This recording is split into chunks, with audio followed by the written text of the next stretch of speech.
Hello everyone. Today I'll be showing you how to make a rim in Blender for your Roblox or your Assetto Corsa car. So this, you have to insert a cylinder where you have to set the vertices up to 360 degrees.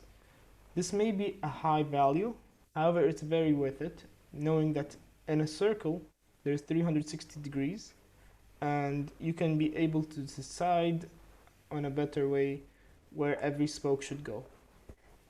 You'll have to rotate it on the x-axis 90 degrees.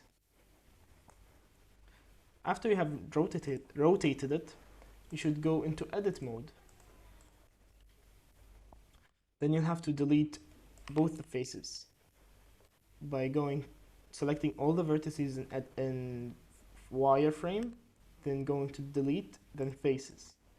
Then you have to do the same thing to the other side. Now you have a perfect, how can I say, a perfect hollow cylinder. Now you'll have to go into this magnet. By default, it will be set to incentrament. So you'll have to select one side entirely. Then you have to set it on the red line. That's good. Now you'll have to add a modifier, which is the mirror, and you have to set it to the z-axis.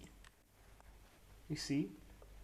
Now you'll have to change the snap to vertex again and select all the vertices over here. Then you have to press E. However, do not move it all the way over here. Yeah, the reason we selected the magnet over for vertex is to be able to connect it over to the original vertices. Now that you have done that, you have to go over to the scale tool. You'll find a green box over here. You have to resize it using that. Now that you have resized it to the size that you need, you can use the move tool and move it on the y-axis. Note, you can disable the magnet or you can hold control while moving it.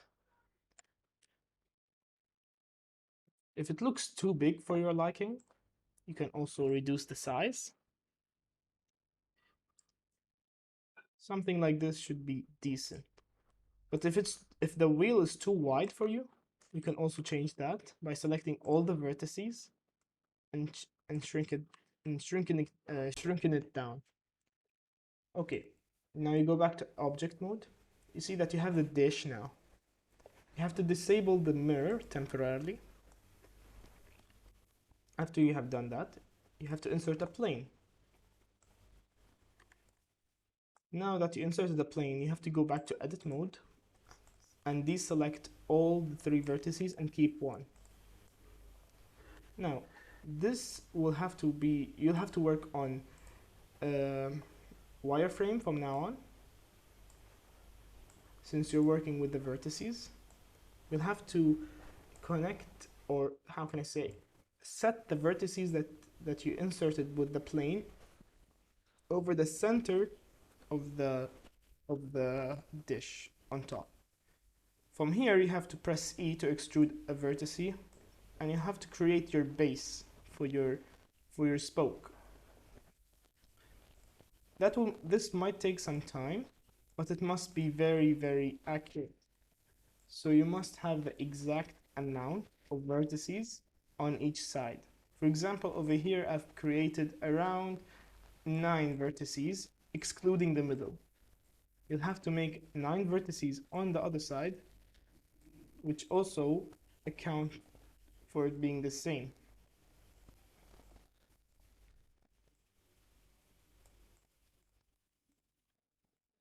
Now that you have created 9 vertices, you can even make it wider if you wish, or you can make it shorter if you wish. You'll have to connect it to the side. Just be careful, do not connect it to the back. So connect it down here. Now that you have that, you have to connect them up not using anything, but you'll have to connect them up. So like this.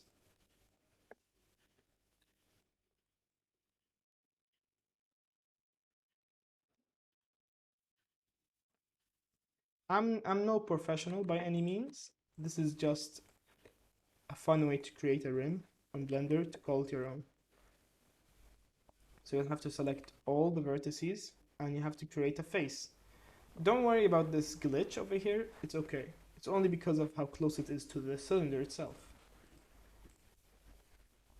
Now, you have to go back to Y and select both of these vertices. And you have to extrude them using your middle click and move them down.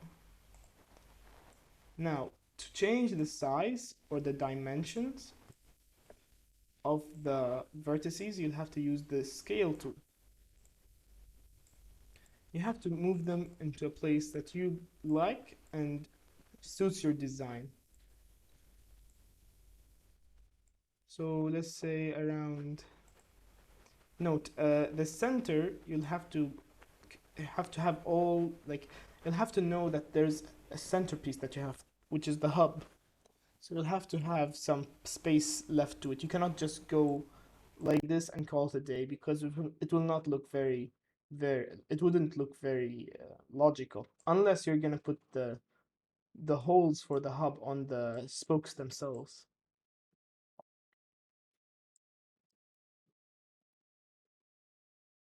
So let's say around 2 will be good enough. Since today we're gonna be making a 5-spoke rim, it will be a new experience for me and will be a new experience for you too, guys.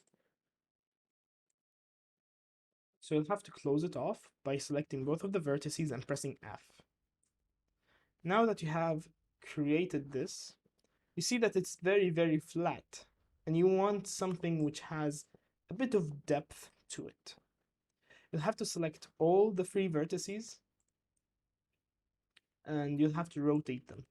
I recommend rotating them into a uniform pattern. You'll see that over here, when you're holding control and rotating it, you'll see that there is degrees. I would say maybe like 20 to 15 degrees will be good enough. You see, you have added depth into it. You can also change the differences in depth depending on the part. For example, this entire piece is 15 degrees. While we can also make it flat again if we wish, or reduce it by 5 degrees. I would just reduce it by 5 degrees for now. Now you'll have to go above, where you see you have created these vertices over here. So from here, you'll have to extrude them using your y-axis towards the top. You have created the face now. Now from the top to that face, you'll have to create another face by pressing F. Now from here, you'll have to look at the bottom. You'll have to extrude them the same way you did to the top, but to the other vertices.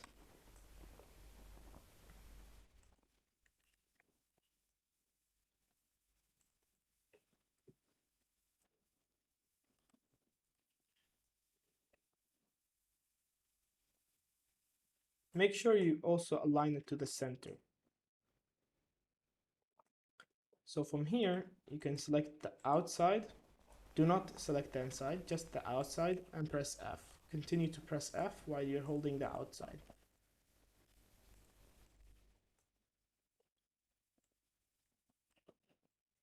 It all depends on the design that you choose to make. It is not connected to anything that you want.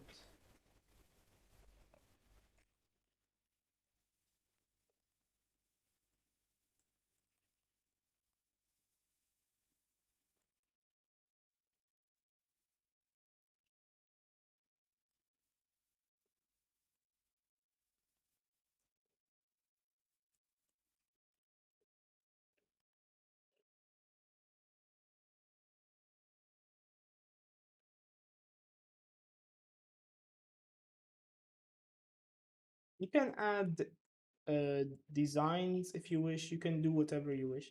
So you see that top is very flat and there's a lot of flat lines. This is normal because you're only creating a low poly rim and not anything, how can I say, very complicated. But soon enough, after practice, you'll be able to put an image behind here and base your rim of something. So now that you have your rim, you'll have to do the back.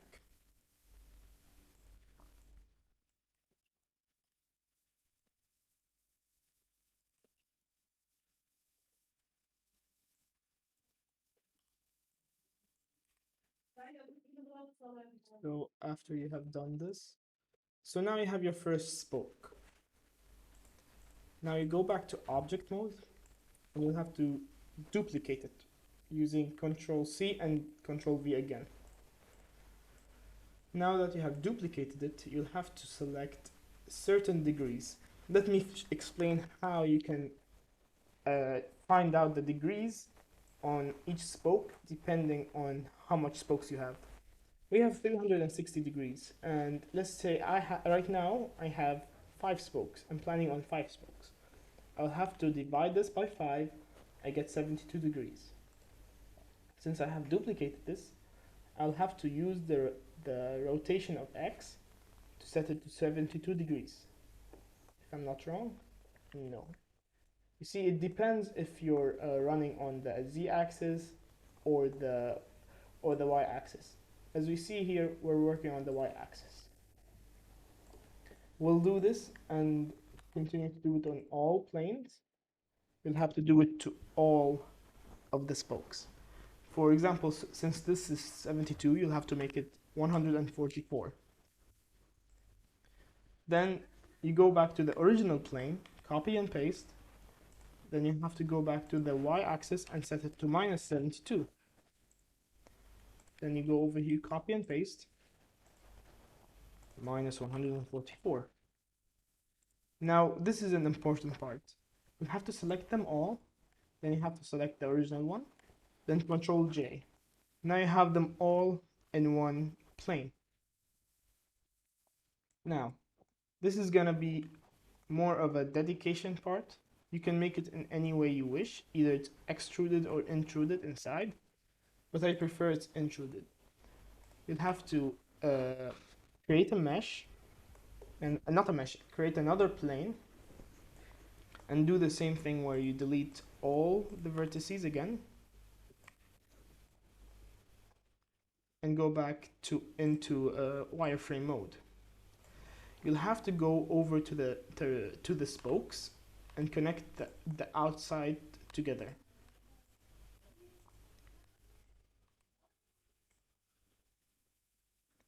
Make sure to not do the same mistake I have done right now.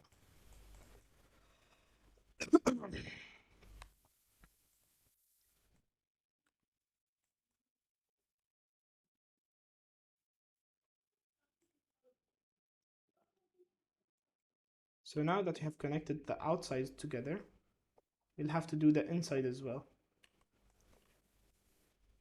where you just make a extrusion, or not even an extrusion, you just select all of them.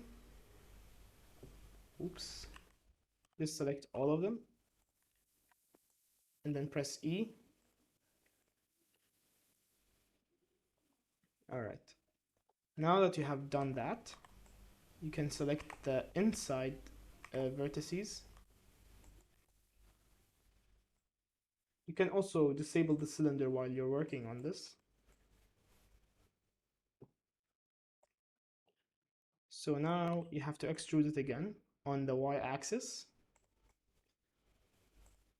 Reduce the size to a size that you wish for.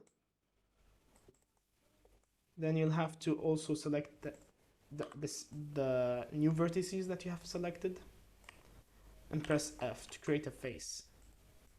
Now that you have created a face,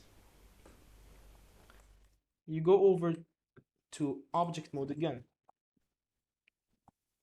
Now you'll have to select the plane that you just made,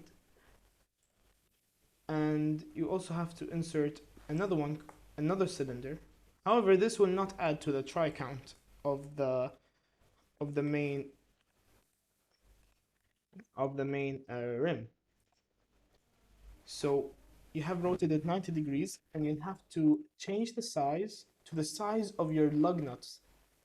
So the size where you want to insert your lug nuts in. Make sure in the center. Only move it up and down. Do not move it left and right.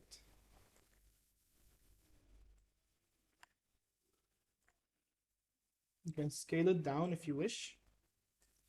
So now you'll see when you go over to edit mode that there is something called a spin. What is this spin thing? Well, it is a very simple tool. You'll have to switch it to the y-axis, and you'll have to change the steps to 5 or how much lug nuts you want, and change the angle to 360 degrees. Obviously this is way too big, so you can reduce it. Before you spin it, you can reduce it, but this one's only a view. Go back to spin, and then you can set it to 5 steps, 360 degrees. So you see now that you have created your own, how can I say, your own lug nuts instead of going through all of it. You can bring it down. Well, you have to select them all and bring it down, set it to the center,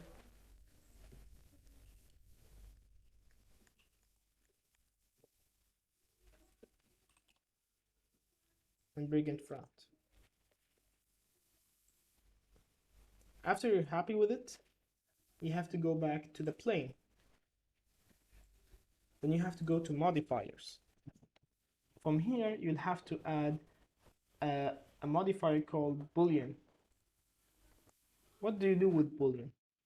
You'll have to select the object, which is cylinder. Then you'll have to disable cylinder. One moment, since I have it selected.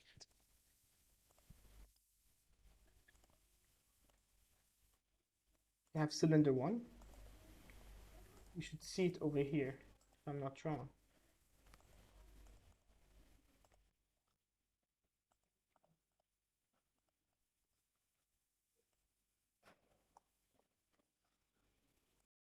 Apologies on that. I have added the modifier to the wrong thing. So you'll have to add it to the plane, where you have to set boolean. Then you select cylinder 1. Now you see that it has created a bit of a glitch. Well, don't worry about that, because you're gonna disable the cylinder after all. You have to select where it will cut the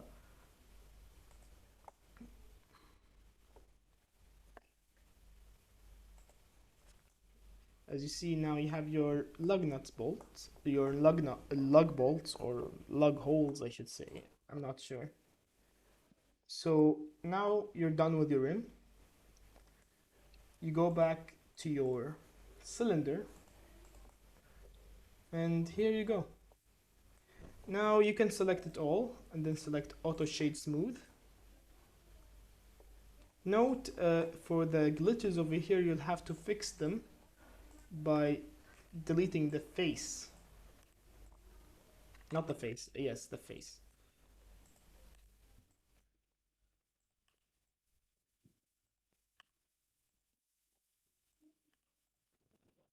Now that you have deleted the face, you see that there is no holes, but there is actually holes.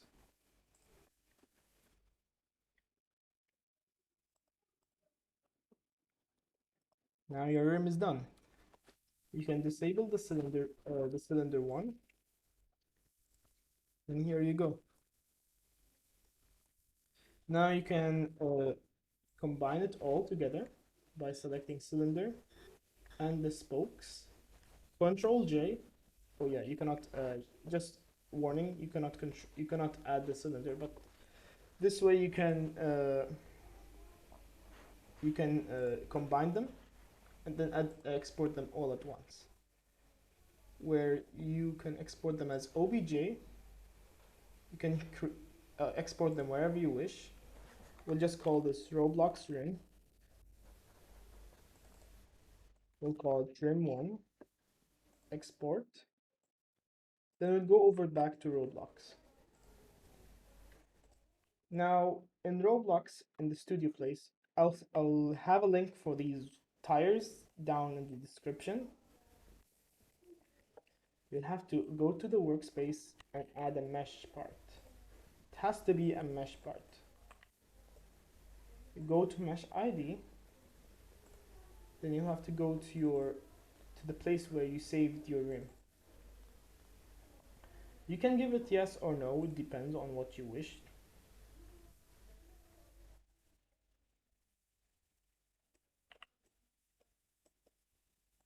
Now it looks a bit deformed on Roblox Studio because you have to enable double-sided.